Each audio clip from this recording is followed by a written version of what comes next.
Well, as I say, we're dealing with the 8th century, 700 to 800, and because this is the last time that we're going to be talking specifically about the Franks and this whole Frankish era, I'm going to indulge in the luxury of a tiny bit of review. One of the best teachers I ever had would frequently say, repetition is the hallmark of education. Isn't that true? And so I'm not going to be going over this again, so I thought one more time I'll just give you the quick sketch of this Frankish era, and then we'll move on. So when we're talking about the Franks, the beginnings, of course, they are Germanic. They came down into the region called Gaul, which we call France, and they came down just after Rome abandoned it because Rome fell, the Roman Empire collapsed in the year 476. And so almost in the next breath, you have this Frankish ruler named Clovis who steps in, and while many had tried, he was the first one who successfully unites the Franks. They had all been disparate, they'd all been more or less at each other's throats and at the throats of a lot of other people, but Clovis is the one who is able, more or less based on military strategy and genius, to pull them all together and become the one recognized head of the Frankish world. It also so happens, you may recall, that Clovis was married to Clotilde, and Clotilde was a Christian, an Orthodox Christian, and though she was surrounded by a lot of paganism and a lot of Arian Christianity, she was quite committed to that classical Christian teaching going back to Nicaea and earlier, and she, of course, had quite an influence on her husband. And on one occasion, when he was sort of in trouble in a battle, he appealed to the God of his wife and indeed was victorious. And from that point on, the Franks were largely dominated by Orthodox Christianity. Now, the descendants of Clovis were not nearly his equal.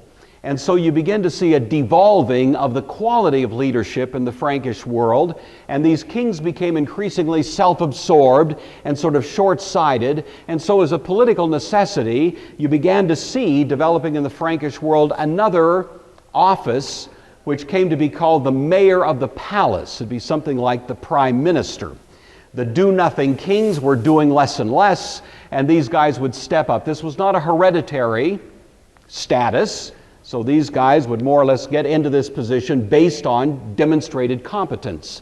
And so for about 100 years, the Frankish world was ruled, really, practically, by these characters who were known as mayors of the palace. One of them was named Charles Martel. Charles Martel is, of course, the mayor of the palace, most famous for the fact that he was able to muster an army with the attack of the Islamic world, which had been continuing, as you know, we looked at this last time, into Spain, and from there really reaching deeply into the Frankish Empire. And Charles Martel puts together an army and goes out and meets them at the Battle of Tours. And the Battle of Tours in 732 becomes the point where the Islamic growth is stopped, at least in Europe. And they're pushed back, and Islam remains more or less the dominant religious and political presence in Spain then for some years thereafter. Now, the other thing about Charles, by the way, we talked about last time, was, of course, he was a great supporter of Boniface. And Boniface was a great missionary that led to the conversion of many people, and that's why we have Herm Liesma here this morning. So we're very grateful for Boniface because he gave us Herm, who has been a mentor to me. And so it all connects. You see how that works? So anyway, we're grateful for Charles Martel on that score as well. The son of Charles Martel was a guy named Pepin the Short. Sounds like somebody from Lord of the Rings, but it isn't. This is Pepin. I don't know how tall he was. I don't know how he got this nickname. These guys tended to be fairly big, and so I think it was one of those ironic nicknames. He was a big guy and they called him Tiny, that sort of thing. But nevertheless, Pepin the Short becomes the mayor of the palace after the death of his father, Charles Martel. Pepin is important for a couple of reasons. One in particular is that he rescued the Bishop of Rome from the attack and the threat of the Lombards. Now, the Lombards were one of those northern European tribes that had been touched by the Christian faith, but really touched more by Arian Christianity. And it just so happens that the Lombards were sandwiched between the Frankish world on the north and Rome and the Orthodox Christian presence on the south of Italy. And so the Lombard kingdom was right there in the middle. And the Lombards were not overly gracious toward the Bishop of Rome and were continually threatening and kind of saber-rattling and putting the Pope in some degree of distress. The Pope didn't have an army. He didn't have any particular defenses. This was more or less a moral authority that he was exercising at this point. So he sent an email to Pepin. Would you come and help me out against this onslaught of these Lombards who are threatening to overrun the place? And Pepin the Short agreed. And so he marched over the Alps and right through Lombard territory and went down and actually was able to rescue the Pope and resist the Lombard pressure upon him. And as a result of that, of course, the Pope was very grateful to Pepin. Pepin, for his part, simply to secure the Pope, gave him a piece of land. And that became quite important. It was called the Papal States. And so Pepin the Short is the one who creates a kind of kingdom for the Pope. This is a critically important moment because up until this time, the Pope had been strictly a moral influence. Now, he certainly exercised political influence along the way, but he never had a political office as such. Whether this was misguided or not, I'm going to leave to your judgment, but it is a critical benchmark in the developing idea of what it is to be the Pope, you see, the Bishop of Rome. So Pepin the Short, really to secure the Pope, to give him some sort of buffer state, you might say, within which he can exercise his authority, creates this that was called the Papal States. Now, this map is not descriptive of Italy at the time. This map is actually a map showing the run-up to the Napoleonic Wars, which of course came around 1800. But even then, you see, the Papal States were still intact. Most of you know that Italy was not unified until the 19th century, and it was by Garibaldi and Victor Emmanuel and that whole story that you all studied in high school history, didn't you? And so that's when Italy was put together. Up until this time, it is a bunch of sort of separate and in many ways conflicted states. One of those states was the Papal States. And so all through the Renaissance, the Reformation, and a great deal of subsequent history, that was the situation. That all goes back to Pepin the Short. Now, Pepin the Short himself was so deeply appreciated by the Pope, whose name was Stephen, that the Pope, in order to honor Pepin the Short, actually declared him to be the king of the Franks. This was one of his first political acts. And now you see the Pope has become something of a kingmaker, you know. And he puts the crown on the head of Pepin and declares that he is the king of the Franks, and that displaces Childeric III, who was the descendant of Clovis and the so-called Merovingian dynasty. So this is the moment where you have a change from the Merovingian dynasty that went back to Clovis and the so-called Carolingian dynasty that begins with Pepin the Short. He named it for his father, whose name was Carol or Charles, and so Carolingian is related to the name Charles. And so Pepin the Short now displaces that former dynasty and establishes now this new rule, this new ruling house over the Franks. And so that brings us now to the son of Pepin the Short, whose name is Charlemagne. And again, I've explained the name to you before, so I won't go through that again. But he takes the throne then in 768 and rules till 814. Charlemagne was 27 years old when he took the throne of the Franks. He was appointed ruler with his brother, whose name was Charlemagne, who was about 17 years old. So you have two brothers, and the Frankish kingdom was divided between them. So Charlemagne had the northern part, and Charlemagne had the south. The difficulty, as you may know, is that when you have two brothers kind of dividing up a pie that had been united, that can create a certain degree of friction, and we don't know exactly what would have happened, because as it turns out, Charlemagne died about 4 years later. Now, of course, cynical reflection on this suggests maybe Charlemagne had something to do with it. There is, however, no evidence to that effect, and personally I rather doubt it. But it's certainly possible. You never know. These things can happen. But we do know that Charlemagne was a young man. He didn't want the rule. He was really traumatized by it. He had never been in good health. And so there are a variety of forces that may explain that this death was not altogether unpredictable. But of course, that means in 771, Charlemagne then becomes the sole ruler of this entire Frankish world. Charlemagne is a good-looking guy. I doubt that that's quite accurate, but that's at least one artist's depiction. He was the son of Pepin, and I'd like to, I don't often do this, but I'm going to, with your permission, read a little bit from this book, which is entitled Two Lives of Charlemagne. I don't know if any of you are familiar with this. This is one of the better known descriptions of the life of Charlemagne by people who were either contemporary or near contemporaries of his. This is a Penguin classic by, of course, the editor is a guy named Lewis Thorpe, a medieval scholar. Does a very nice job of kind of describing the career of Charlemagne. And then the two authors, the two sources for this are, first of all, a guy named Einhard, who was a very close associate of Charlemagne, who worked in his administration, was a close friend of his, very well acquainted with him, and is widely regarded as was a very, very reliable source of the basic story of Charlemagne's career. The other author comes about 80 years later, and his name is Notker the Stammerer. He did have a bit of a speech impediment as far as we know, but he was a very brilliant monk. He was at the monastery of St. Gall, which was a fairly prominent monastery at the time. He's writing about 80 years later, and he gives a little bit more of a, you might say, an enhanced description of Charlemagne's career. You know how it is when people have great significance, sometimes later reports can be exaggerated somewhat, and so we take Notker with a little bit of a grain of salt, and yet again we know enough about Charlemagne's life to know that in the main Notker is pretty close to the mark, but he gives us a lot of wonderful anecdotal information about Charlemagne. Both of these are very readable guides. This is not dry history. This is a lot of fun. So I get no kickbacks, you see, from Barnes & Noble, but I saw this book on their shelf within the last month or so, so I know it's fairly readily available.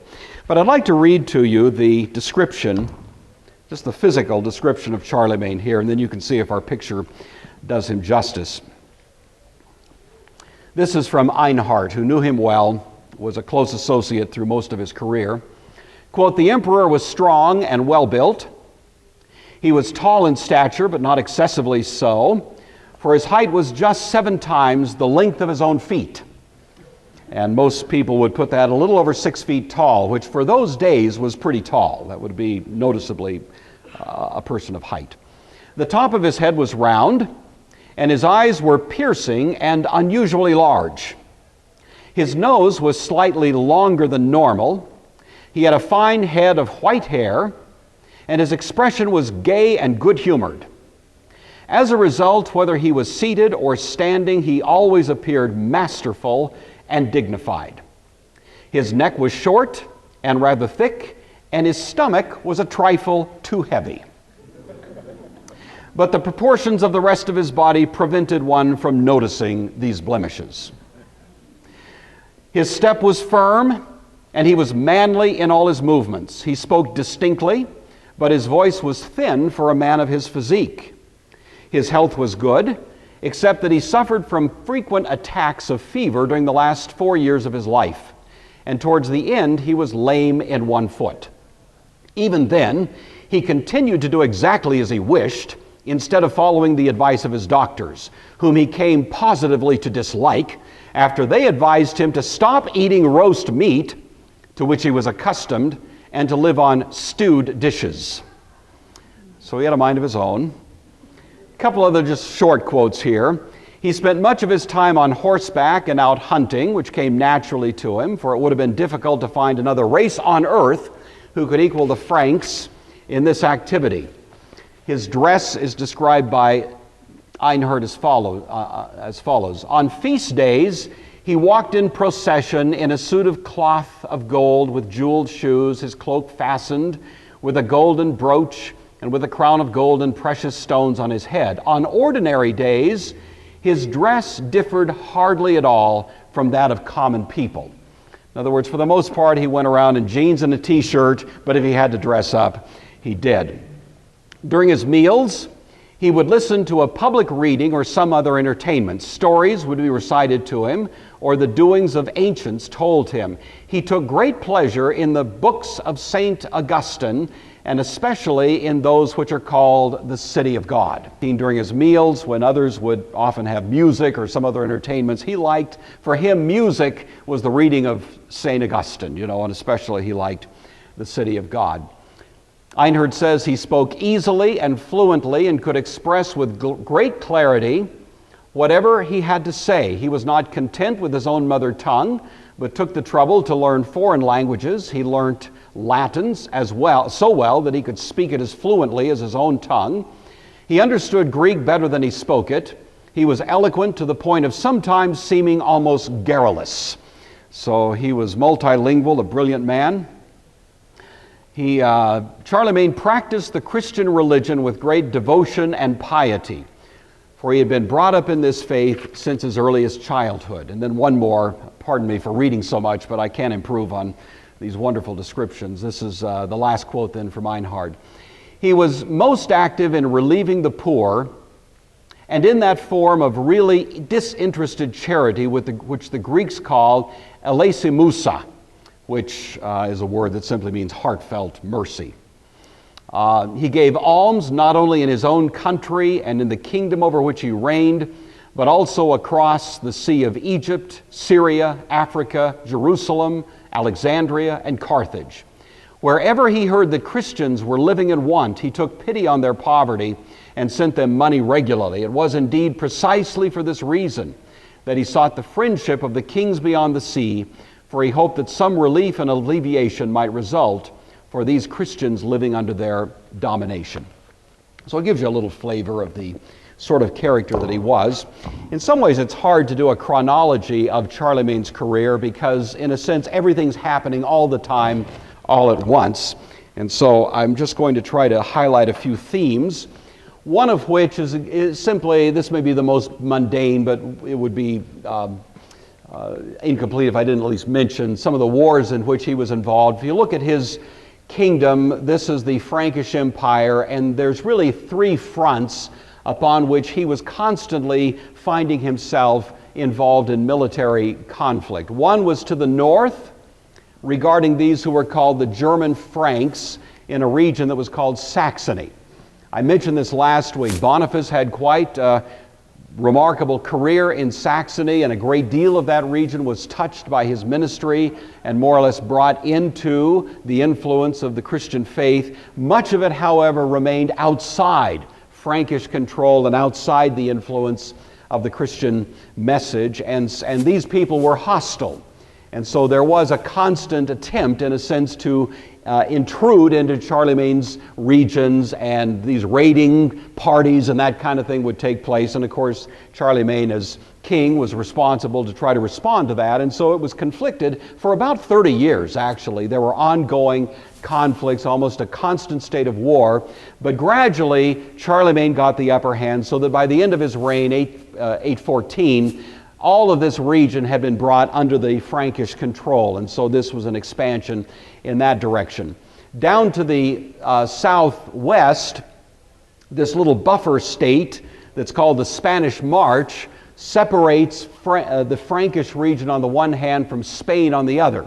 You know that Spain is populated by the Islamic world. They're still quite militant. There's a lot of military pressure here, and that kind of buffer zone was defended by Charlemagne, and again, for some years, that was a scene where there was a fair amount of military activity. Some of you are familiar with a classic poem called the Song of Roland. And the Song of Roland is really kind of lore that comes out of this battleground that took place on the Spanish March between the region of France on the one hand and the Islamic world in Spain there on the other. So if you ever read that, that's kind of the background for it. The third area, again, goes back to the Lombards. The Lombards had been settled down by Pepin the Short, but not conquered.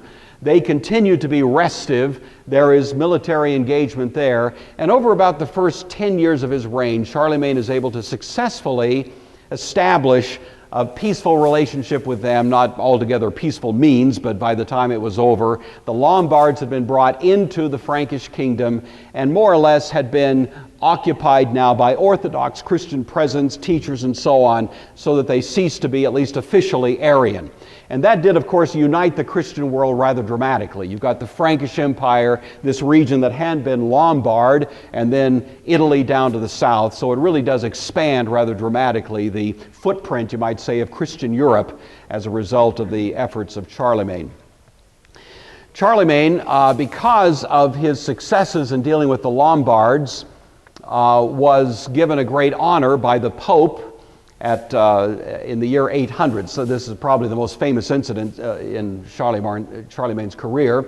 He made 4 visits to Rome in his lifetime. The 4th of them was in the year 800.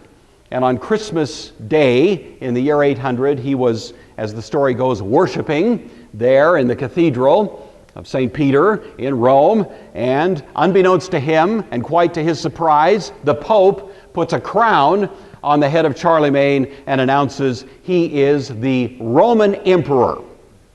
You see. Now, cynical historians aren't so sure that Charlemagne wasn't already aware of this and indeed might have even set it up. I have no position on that. Charlemagne would certainly be capable of something like that. But at least the official story is that this happened quite to his surprise. He nevertheless accepted the honor, and so this represents now, interestingly, a reinstatement of someone called the Roman emperor in the West. Ever since 476, there has been no Roman emperor in the West, but there has been in the East. So, the Eastern Roman world has continued more or less unmolested all through this time, fairly stable. And the eastern side of the Christian world is not really disturbed very much until Islam begins putting pressure on, and that's still going to happen a little bit in the future from where we are right now. So there's been relative stability in the East, but in the West, of course, you've got all this tumultuous stuff we've been describing. Now the Pope declares Charlemagne is the Roman emperor.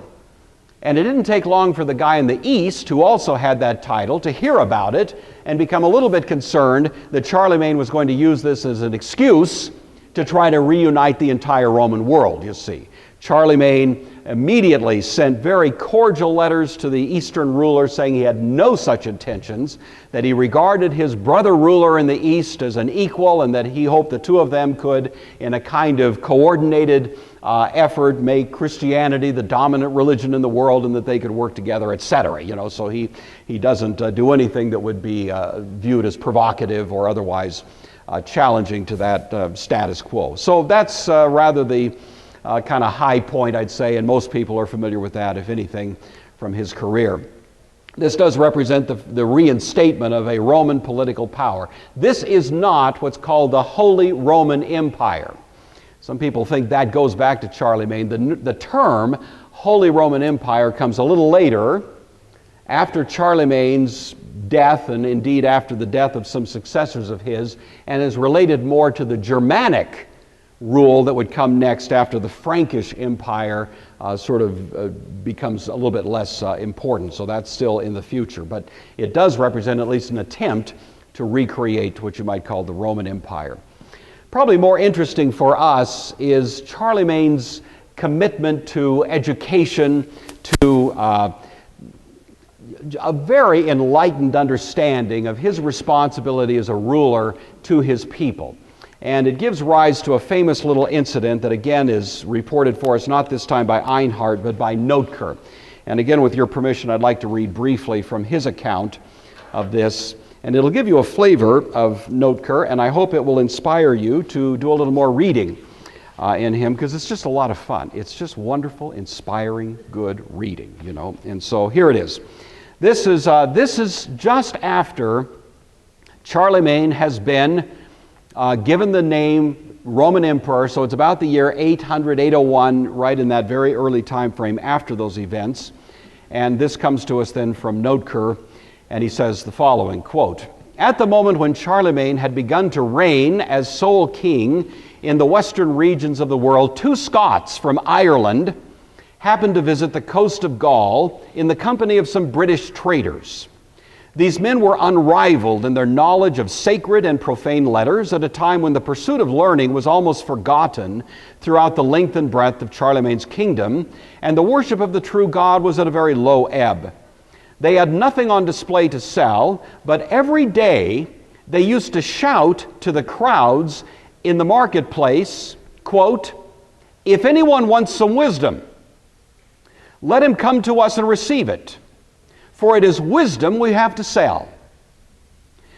They announced that they wanted to sell wisdom because they saw that the people were more interested in what had to be paid for than in anything given for free. Either they really thought they could persuade the crowds who were buying other things to pay for wisdom too, or else, as subsequent events proved to be true, they hoped that by making this announcement, they would become a source of wonder and astonishment. They went on shouting their wares in public so long that at the end the news was carried by the onlookers, who certainly found them remarkable and maybe thought them wrong in the head, so it came to the ears of Charlemagne himself, who was always an admirer and great collector of wisdom. He ordered them to be summoned to his presence immediately, and he asked them if it was true, as everyone was saying, that they had brought wisdom with them. They answered, 'Yes, indeed, we have it. And in the name of God, we are prepared to impart it to any worthy folk who seek it.' When Charlemagne asked them what payment they wanted for wisdom, they answered, 'We make no charge, King. All we ask is a place suitable for us to teach in, talented minds to train, and in addition, of course, food to eat and clothes to wear, for without these our mission cannot be accomplished.' Charlemagne was delighted to receive this answer. For a short time he kept them both with him. Later on, when he was obliged to set out on a series of military expeditions, he established one of the two, who was called Clement, in Gaul itself. In his care he placed a great number of boys chosen not only from the noblest families, but also from middle class and poor homes. And he made sure that food should be provided and that accommodation suitable for study should be made available. Charlemagne sent the second man to Italy and put him in charge of the monastery of St. Augustine near the town of Pavia, so that all who wished might join him there and receive instruction from him." And this was Charlemagne's really kind of vision. And this does represent a rather unexpected aspect of a ruler at this time in history. But he deeply believed that if a people is provided the opportunity to learn, that it will raise the moral character. And while, of course, the jury is still out as to whether that's always the case, nevertheless, I think in general, it is safe to say that ignorance doesn't breed virtue nearly as readily as the opportunity for learning, and especially as Charlemagne was interested in it, learning such that a person became more astute and competent in matters of faith and truth and so on, and that was really his objective. One of the most astonishing things about Charlemagne's schools was that he really was interested in students being enrolled in these schools simply on a demonstrated interest and competence for learning. Payment was not an issue. He picked up the tab himself. It was also not a function of nobility. In fact, there's a later story told by Notker in which, after Charlemagne had been away for a while, he came back to check up on how these students were doing. And he saw that the noble students were, generally speaking, lazy, disinterested, lackadaisical, and that the poor students from poor families, were studying like mad, were demonstrating a much greater and much higher interest and mastering this material more readily. And in a famous incident, Charlemagne separated to his right hand and his left the students, you see. And on his left hand, he had these noble students who weren't doing so well, and on his right hand, he had these students who were doing very well, who tended to come from the poorer classes. And he voiced to them his congratulations and made promises to them that they would be richly rewarded for their labors and for their interest in learning and so on, that he had a place for them in his kingdom and so on. Then he turns to the others and he chewed them out royally, you see, for their laziness and for their mentality of just expecting everything to be handed to them on a silver platter. And the life of Charlemagne is filled with that kind of anecdotal stuff. You just have to know there's something of that is the truth of the matter, that he really was a person of some great personality, some great understanding of human psychology, and really for that reason alone is a lot of fun to study and read. So that all kind of begins with these Irish monks. There was one particular scholar at the time, a man named Alcuin of York. He was British. He was widely regarded as the greatest scholar of the day, and Charlemagne negotiated heavily to have him come, and this man became the great architect in many ways of the educational program that was implemented under Charlemagne's watch. And so Alcuin is a name you'll sometimes run into in that connection as well. This period is therefore sometimes called a Renaissance in the middle of the Dark Ages. You know, we sometimes call this the Dark Ages, and certainly parts of it were dark. But in many ways, that term itself is more of a pejorative that was attached by later Renaissance thinkers than truly descriptive of what was going on. And characters like, especially Charlemagne, but some others as well, I think should remind us that God has never just gone out of business. And even at this point, there was a wonderful and rich opportunity in the name of Christ for people to have the benefits of education, and Charlemagne was very happy to accommodate in that. Charlemagne's style, I think, is quite interesting. These are just some sort of representative snippets or samples from him.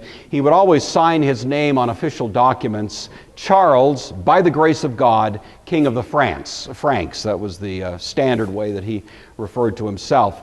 He would frequently remind the officials that served in his administration little statements like this, quote, "Remember, we must all appear before the judgment seat of Christ." He had a very deep sense that he himself and those who served at his pleasure would all finally stand before Christ and give an account of the way in which they were carrying out their responsibilities. He instructed heralds occasionally to go throughout his kingdom from town to town and simply stand in the public square and make announcements like this, quote, "Be humble and kind to one another. Envy, hatred, and violence keep men from the kingdom of God. Confess your sins and give to the poor. The poor, widows, orphans, and pilgrims shall have consolation and protection traveling through the land. For God himself said, I was a stranger and you took me in." So he was always sponsoring these reminders to his people of what we would call a Christian ethic and encouraging them to live by that kind of standard, and it seems to have had quite an impact. The end of Charlemagne's reign was from his point of view, he was happy to place his crown on the head of his son Louis, and he said at that time, "Blessed is the Lord God who allowed me to see this day a son of mine upon my throne." Unfortunately, Louis didn't turn out to be quite the caliber of his father. We'll save that for another discussion. His last words reportedly were, "Into your hands, O Lord, I commit my spirit." Charlemagne didn't do everything right. He was another of these characters who would occasionally encourage people a little too much to be converted. You know what I'm saying? Especially up there in the Saxon region where these people had been really just embroiled in paganism. As he gradually conquered various regions of Saxony, he did something similar to those who had been his predecessors and more or less gave them very few options, convert to the Christian faith or else. I'm not going to be too hard on him for that. Tough times make tough choices, and we tend to look at things from the vantage point of another 1,000 years of history. He didn't have the advantage of that, so even though I wouldn't endorse that method, I'm not going to be too critical of him for lapsing into that kind of program. In some ways, this was simply required as a matter of public policy, that he did not want to have ongoing idolatrous paganism showing its head in any way, because it tended toward violence, it tended toward bloodshed, it tended toward a disunifying influence, and of course for a king, unity is one of the most important values. So in some ways this was kind of practical politics as well as a Christian conscience at work. But on the whole, I think Charlemagne is one of the good guys in history, and I've always appreciated the influence that he had. If I can just return you for a moment to our text from Proverbs. I've always, first time I read that story about those two monks, of course, what comes immediately to mind is the wisdom personified there in the book of Proverbs, standing out there in the street corner inviting people to come. One of the interesting little kind of trilogy ideas in the book of Proverbs is organized around the three words, knowledge, understanding, and wisdom. And you'll many times see them, sometimes in the same verse, repeated many, many times. If you read the book of Proverbs, you of course recognize that. Knowledge, understanding, and wisdom. A case can be made that they are simply synonymous, but if there is a subtle difference between them, then the subtle difference, I believe, comports rather nicely with the definition of the elements of faith that would come later at the time of the Reformation. At the time of the Reformation, we have notitia, assensus, and fiducia, if you know those terms. Notitia is the Latin word that means knowledge. And so faith, according to the Reformers and through Christian history, has in part depended on knowing something. It's not possible to exercise faith in a cognitive vacuum. There has to be something there. That's why the Christian message has been a message. We don't go around the world telling people to feel something. We begin by trying to instruct them in knowing something.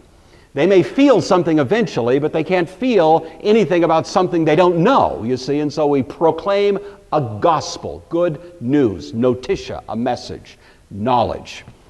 But of course, more than knowledge, faith requires that there be some kind of view of that knowledge. There has to be some sort of recognition of its truth, which may be what the book of Proverbs calls understanding. It's one thing to know something, it's another thing to really get it.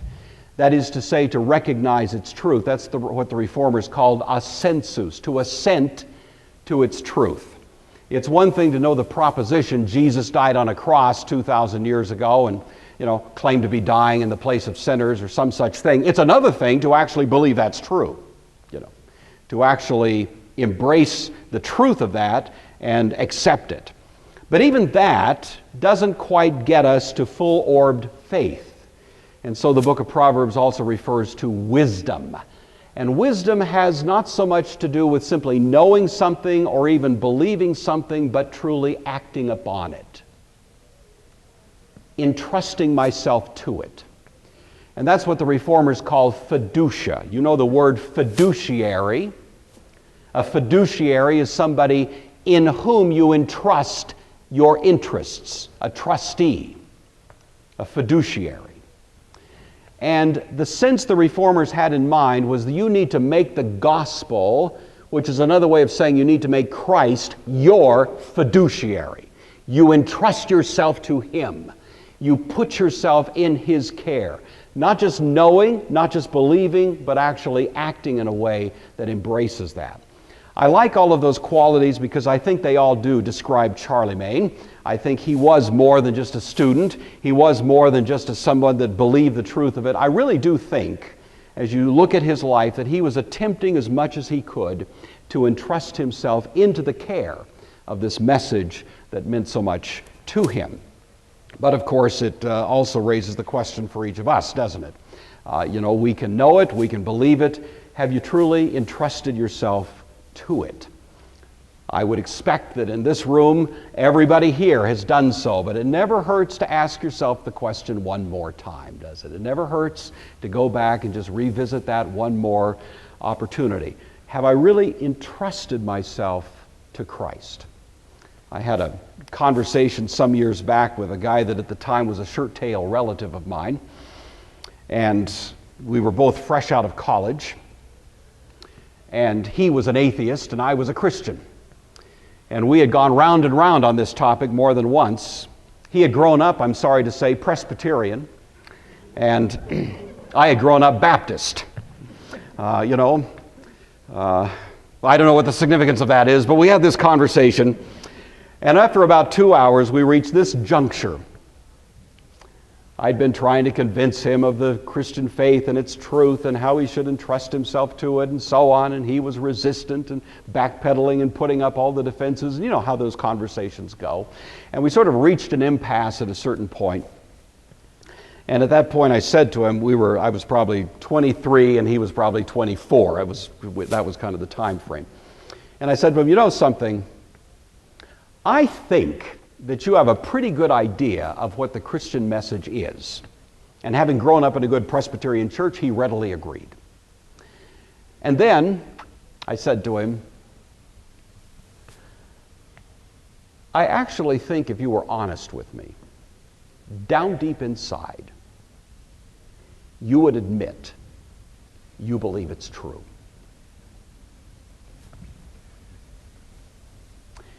He just looked at me with this little kind of smirky smile on his face.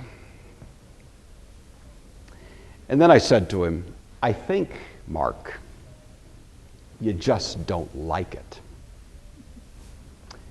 And he said to me, that's right. The last time we ever talked about that topic, I saw him multiple times later. He died a month ago. To my knowledge, he died still not liking it. You know it. I bet every one of you in this room believes it's true. Do you like it? Do you love it? Have you taken that Lord Jesus Christ, who is evidently and certainly the centerpiece of history, the Lord of history, the King of the universe, the one before whom your knees will bow sooner or later, have you said to him, I love you, I give my life to you, I embrace you? That's a question that only you can ask and answer in the confines of the deepest reaches of your own heart and conscience, isn't it? But it's a question we all need to ask and an answer we all need to hear. And sooner or later, we will stand before this one and we will give an answer. And I've always appreciated Charlemagne. I think he tried to live as best he knew how within the context of his day, according to a clear conscience before Christ, so he could give a good answer when he would meet that one that he served.